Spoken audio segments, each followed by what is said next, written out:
Anụ m otu nwanne anyị nwoke ebe m n'ekwentị sị m nwanyị mba nnọọ nza ya sị m na ya kpatara ego ya emega ọfụma ruo mgbe ya chọrọ ịlụ nwaanyị. Ya sị m ka ya etuo nwa shi nnọọ na famili na-enwe otu ọ rụrụ ha, ka ya wuo ihe shikwe n'ụlọ dị a nyekwere mmadụ ibe ya aka. Ya hụ nwa ọma, a very pretty young lady, oshikwenu nnọọ na family na-enwe otu ọ rụrụ ha. Ya bata dị dịka ọnwa chawa ebe niile ihe bata n'ihi na ebuzoro ọrụ ha ụlọ so that ya kpọrọ friends ya ha ahụkwa n'ebe rụtụ nwa ya na nwunye ga na-agba nkwụ. Ya eburu ụzọ rụọ ha ụlọ 5 bedroom bungalow, egwegaga a very big house, rụọ ya standard na ihe eji rụọ ụlọ ahụ ọnla na 5 months. Ya kwụọ ya ụlọ akwụrụ gbaa compound ha fence mejiere ha ịgawo problem ya na ya lụọ nwa anọ ntara nna nwatakịrị anọkwana ya arụkwana ha anọ nne ha na nna ha mụrụ ndị ka drọpụrụ from school ya eme ka shọn return ha back to school. Na ya ka ya na nwunye ya bi, nwunye ya ka dị ime ọhụrụ. Oge ya nwa ya dị worried na ya chọrọ ịbịa n'ote ya ọwụ nwa mbụ nwa ya nwaanyị na ọwa ada ya nwaanyị na ya chọrọ ịbịa ka ya bịa na ere ka ọ hapụ ime mistake ka nwa ya hapụ ịpụ. Ya achọghị isiokwu ya ṅụọ sọ bịawawa ya sendịara ya ego ọ ga-eji kwado onwe ya gwa ya na eruo mgbede ote na ya ga-esendịrị ya driver ga-abịa bute nwaanyị nọ ntara. Oge nwaanyị ga-ebịa n'ụlọ anabatakwana ya, ya ga ha ya somebody na-eshi nri, onye ahụ na-abịa ọbịa eshicha nri dojuo na friji ya si ya chọọ ka oge nwaanyị na nwunye ya taa ahụhụ na ọ kwụsịrị amapụ gaga biznes ya. O ruo echi Saturday, one Saturday morning ya apụghụ na ngwa that very day. Oge ya nwaanyị na nwunye ya nwụkwanụ nwa ya nwaanyị nọ n'ezi, ha nọ n'oche nọ n'ezi na-akpa nkata mme ya na mme ya na-akpa ha na-achị. Ya bịa lekiri ha si nwunye na ka ya ga asa ahụ, nwunye ya so oke ya baiga na bathroom gị wa ahụ gbaa shawa, mmiri ebido gbawa. Mgbe ya nọ n'ime ebe ahụ ya efidiri na mmadụ bịara very close to that bathroom door. Ya efile na nwunye akọrọ ya na-ele anya ka ọkọ ha aka, ya gbazie shawa mmiri ahụ agbawa. Ya bịa nwee that feeling si ya pụgodo outside, mmiri ahụ na-agba ya hapụga mmiri ahụ pụwa outside. Ishi ya batara na sitting room n'ihi na nwunye na mme ya n'oche outside. Ofu obi si ya shi na window legodo mmadụ abụọ n'anya. Ya shi na window shift to curtain lee ka ya hụ ihe ya dị worried. Lekwezi nga oge nwaanyị werere ihe o werere nyega nwa ya nwaanyị akwụkwanụ nwunye na-agwa ya otu o si eme. Ya sị mgbaazị ka ya tụrụ ntị ala were ntị tige na net. Ihe ọzọ oge ya nwaanyị gwaga nwa ya nwaanyị wụ emebikwele gị mee ya exactly otu m si nshi mee ya. Nga ọbụla si ya nọrọ nga ọ ga-anọ, ihe ọbụla iwepụtara ọnụ n'anya wụ ihe ọ ga-enye nọ. Ọ gaghị achọ nwaanyị ọzọ, egele nwaanyị ọzọ anya n'ihu ọ naanị ka ọ ga-ama. Emebikwele ote mshiri ime ala ote mee ka ịshọ dị ihe oge nwaanyị gwaga na nga ọbụla si ya nọrọ nga ọ ga-anọ. Nwa ya nwaanyị sị ya sị nwa ya nwaanyị were datin lukuchara fetish ya elege datin elege. Gịnị ihe onye ga nwa ya na-agwa ya eze mee ya ụta si eshi mee ya na nga ọbụla si ya nọrọ nga ọ ga-anọ na ha chọrọ ịkọntrol ya ka ọ gịnị. Ya gba nkịtị ha ekwucha datin, nwunye ya were ihe ya nụtara ka ọrịa ego ya na-efe mmanya aba ya sụdịrị ha na-ewekọta n'afọ ime ma ọ na-dekwa ya mechaa abanye n'ime ụlọ ga-edekwa ya. Ya notice na ihe a nwunye mmanya gwere na ọ ga-ebili na ịga gedezie datin ya etepụ laghachi back to bathroom. Ya notice na nwunye ya gawakwala gị ide nwe detin gazi ka ya lewenụ plan ha ji abịa kwe ka ọcha nwa ahụ pụta anọchakwa na-akpakwa nkata otu esi na-akparaga. Oge nwaanyị rute na weekend ya si ya chọrọ ịla na ebe afọ nwa ya na-eruwebe na o ruwe ya ga-abịachi ka ya laa ga-elekwa n'otu ụlọ ọrụ ya so oke kwado ohere ya alawa. After mmanya lara 3 days later nwunye ya si ya na ya nidiri 2 million naira na ya transfer 2 million naira. Ya si nwunye oke kpa aka kpara phone mere transfer of 2 million. Mgbe ya na-eme the transfer nwunye na smile na-ele na smile and the reason ya ji mee ya wụ ka o believe na ihe mmanya nyere na ọrụ nwa na ọrụ na ya chọrọ ịhụ the true character of nwaanyị ya na-ebe obi n'uru. Ya mere nwunye transfer from 2 million naira wee tụpụrụ ya na ya enye dị 2 million naira. Nwunye nweta alert ngachi ya.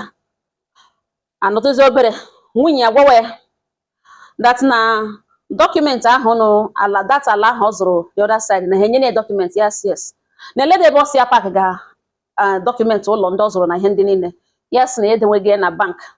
Nwunye agwa ya sị na ya na ọ lụọla nwaanyị ugbo na he need those documents here na ọwụzi ihe kwesịrị nọ na bank. Yes, okay. Na ka ọnụ zuo ihe ya signere na ọ ga-anọ na ya ga-renew na ya ga-aga iwepụta ya. Nwunye ya sị okay ka aha agbachakwe. After 2 days, nwunye agwa ya na phone na ya use again, ya need iPhone 16. Yes, okay. Make a provision for that. Zụtara nwunye achịa. And ihe a niile ya na-enye enwe nke ọ na-asị ya thank you. Ọ onye ya ọchịwa, obi ya wụ na ya is in charge. Ọ kpọwa ya za. Ọ sị that na nwanne ya nwoke na ọ nọtala ọnụ ya na ya ga-like ka o mejere ya akwụkwọ ka ọ gawa ala bekee. Ka ọ ga ebe a ga chọwa aka ya. Na ụtọ ọnụ na Nigeria ndị ọ dị ọkpara nne na ya like ya ọrụ mekanik ahụ ọrụ ga ya like zi ya na ya ga like o mejere ya akwụkwọ. Ọ gawa ala bekee, ọ wụrụ Europe, any country na Europe, ya send ya nye ya ezigbo ego ga-ezuru ya iji ghọta onwe ya daa. Ya sị nwunye oke na emecha ka ya kpọọ chọọ agent ga-eme akwụkwọ ahụ. Nwunye ya sọwa ihe emecha si ebido the process now. Ya sị oke na ihe niile na-eme ụka nwunye file na ihe a tọrọ ihe ewelataga. Ya gba nkịtị sị ịnụkwa na ihe ka ọwọta ụwara ihe ya ka na-agwụrụ ọgwụ ego elekwana. Onye ahụ na-agwụrụ ya ọgwụ ya nwa mpa ha mkpugara ala ụmụ agbara ga-eshie ha n'ite na ya nwa ka a na-agwụrụ ọgwụ ya nwa ka na nwanne nsogbu anọ ka ya na-agbado na game na ka mara ebe ọ gaga ebe ihe ọ na-agawa nwuru ego ọ mabenụ value ego ihe anwụ ya gara pikiri from nowhere ka ya gba nkịtị mara delebe ije n'ọgaja ya nọ ha one day. Nwunye ya gwa ya sị na ya nidiri phone, enwere phone ya chọrọ ịdachi mmadụ phone na ya nidiri phone.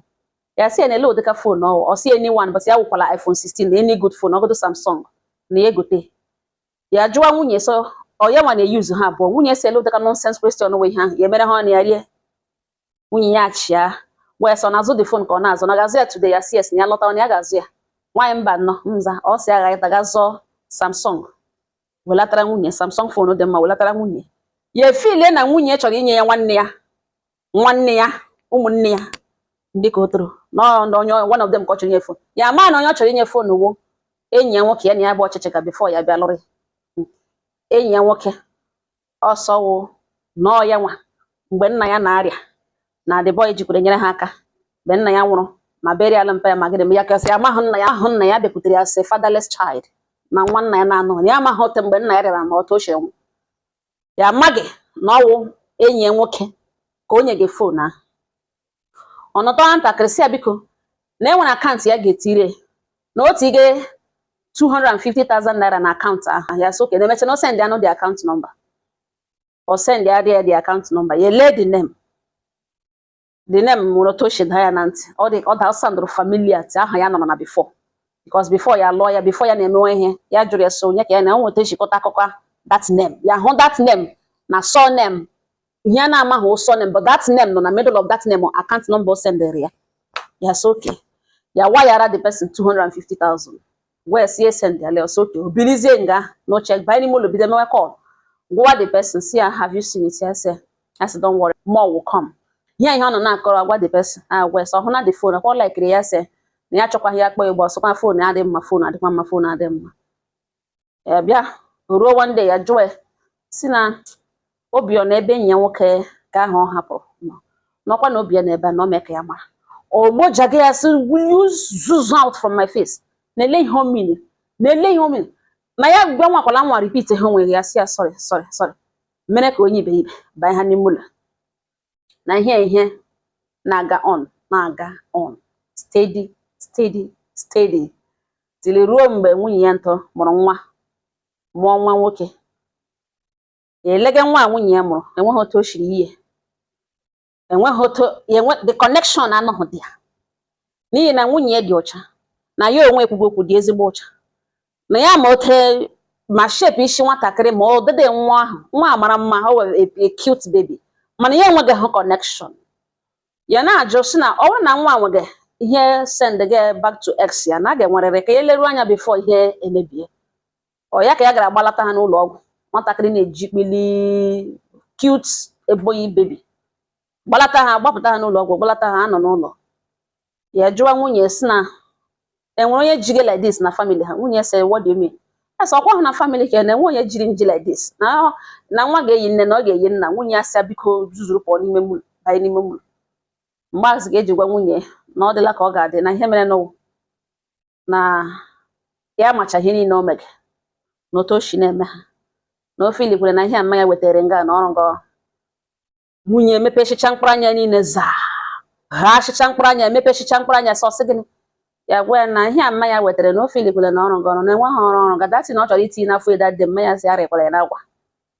Mmanya gwa ya ụtọ ga-esi eme na ụtọ na ga-esi na ihe ya wụwa agbara na anaghị akpara agbara egete na ọhụrụ nwa ya sị na ya make onwe ya available na ha ga-aga DNA test next week and they go 250,000 naira account sendere the money na ya ma the account na ya agakwala na the bank kwụọ ụgwọ ejinye passport picture onye nwe ego onye nwe that account na ya ahụkwala no the name na ihe ya chọrọ ime ka ọ ghọta wụ na ọ ga-prepare onwe ya ma ego ọ na-aga ma gịnị ma akwụkwọ bank akwụkwọ property ọ na-ama mgbe ya zọrọ si eweta na ihe asị ya gwa na ihe mma ya nyere na ọrụ ga-ahụ ọrụ na ugbu a ka ya chọrọ ịkọlụ this game off na ya na ya agbala game off ma ihe agbatala ọnụ ha na ya prepare onwe next week na ya abụọ ga-akwụlige megawa Abuja ya ga ma mee DNA test na dị nsọt na ọ dịrị ya too much isi ya zọrọ phone ya were genye X ya nye akaụntụ X ya sendere ya ego. Nwunye ya ewe ọnụ na-ele ọma ma okwu ọka ọma ma omeshọn ya ekpe ewe ọnụ na-ele ya gwa gwa datịrị ngwa chachiri ka imoto pụwa na nwamba na mgbe ya na-elolo ya hụ we nwunye ma pin ya ma akpa ya hụ we ihe ahụ na onye kpọgazi Igbo na-arịọ gị na ọ bụ ogbe nwa ya na enwe ya nwa ya kụchara na ihe niile na ya gbaghara na enwe ihe ọjọọ ya wetara n'ụlọ na ihe wetara wụ ụmụ nwaanyị ọzọ hapụ ịnara di ihe ga-eme di ya na-ele naanị anya na enwe mgbe ya wetara nwa ya ọgwụ eji egbu ya ya gwa sị ịga na dibịa ga gwụrụ ọgwụ webata n'ụlọ m ka nwa ya hapụ ihe ahụ ọkọgọwa akụkọ na nsogbu anụ mgbe ha jikere na ya ga-eme ndị obodo involve ka ọ bịakwa ụdị ka ọ gwụrụ na ka ọ nọta oshi gwe na ha jikerekwe ọfụma datị na ọwụ na ya gwa nwa ya nwa ya kpọta nwa ahụ ka emee ya ga-agarịrị DNA test na ekili bịa side ahụ na ọ bụrụ na ọ nwa ya na ya ga-agbaghara ihe niile ga-awụ ihe gara gara ma ọ bụrụ na nwa ahụ awụghị nwa ya na ya ga-eji bulldozer ga-ebutu ụlọ ahụ ya rụrụ ha na ha ga-refund everything. Ihe ya ga-eme ha na ọnụ ha aga-akụchala ihe na hurry na ọ bụrụ na onye ọzọ tụrụ ime ahụ ebutere na ya elepụta na afọ ime lọọ tinish alụ nwaanyị na ha jikere na ọ ebe ahụ ga-ekpebi okwu niile na nwaanyị mba nnọọ infọmeshọn ọzọ ya na-enwetawo na nwunye ya ekperola nwa anọ gbamikwa akwa ọnụzighekwe n'ụlọ nne na nna ya na-enwezi enye m ebe ya na nwa ma ugbu a na ebe a ka esi esendegara meseji na-arịọ ya na njudele mba ụwa na-enwe otu esi eme ugbu a megburu onwe na edizavụrụ ihe na ọnụnụ nwaanyị a mere ya na ezinụlọ dị very poor ya ga ebe ahụ gbaghechi ime onye ọbụla dị ozi ihe na nwaanyị nụ mere ya edizavụrụ na ụlọ gwadele ebe ya gaga ugbu a na nwatakịrị ahụ bedị anya nwa ya onye ma ebe ọ kpọrọ nwa elawa chenji ya na-enweta ihe na fon ya na ya nọ na-enweta meseji apology meseji na m judela ọnụ tọwụrụ ole ihe ị ga-agwa ya si ya mee ụmụnne m ọhịa nsọ m bịa gbotere ọnụ ọngọ ha nọ m n'ọnụ udo dịrị ọnụ.